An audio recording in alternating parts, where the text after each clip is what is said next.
Good morning everyone. আজকে সকাল শুরু হচ্ছে কুকারের সিটির সাথে। কিছু শীতের সবজি আলু, পেঁয়াজ আর রসুন আমি সকালবেলা কেটে নিয়েছি। আজকে বানাবো সকালের ব্রেকফাস্ট পাস্তা। তো প্রথমেই আমি কড়ায় গরম তেলে রসুন আর লঙ্কাটা একসাথে দিয়েছি ফ্লেভারটা ভালো আসার জন্যে।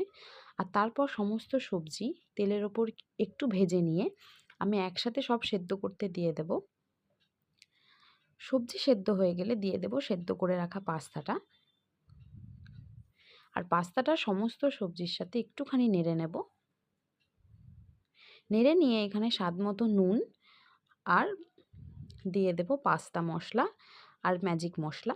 আমি দুটো মশলাই এখানে অ্যাড করেছি, তোমরা চাইলে যে কোনো একটা মশলা অ্যাড করে করতে পারো। আর এর ওপর থেকে দিয়ে দেব একটু সয়া সস। সয়া সসটা দিলে ফ্লেভারটা আর কালারটা দুটোই ভালো আসে। দেখো সয়া সসটা দেওয়ার পর কালারটা খুব সুন্দর এসেছে। পাস্তাটা ভাজা ভাজা হয়ে গেলে আমি এখানে ওপর দিয়ে ধনেপাতা দিয়ে এটা গার্নিশিং করে নেব। আর আমার এই আজকে সম্পূর্ণ ভিডিও ধরতে আর করে দিতে হেল্প করেছে আমার এই ছোট্ট ননদ। ওকেই আমি প্রথম পাস্তাটা টেস্ট করতে দিয়েছি আর ও খেয়ে ফিডব্যাকটা বেশ ভালোই দিয়েছে।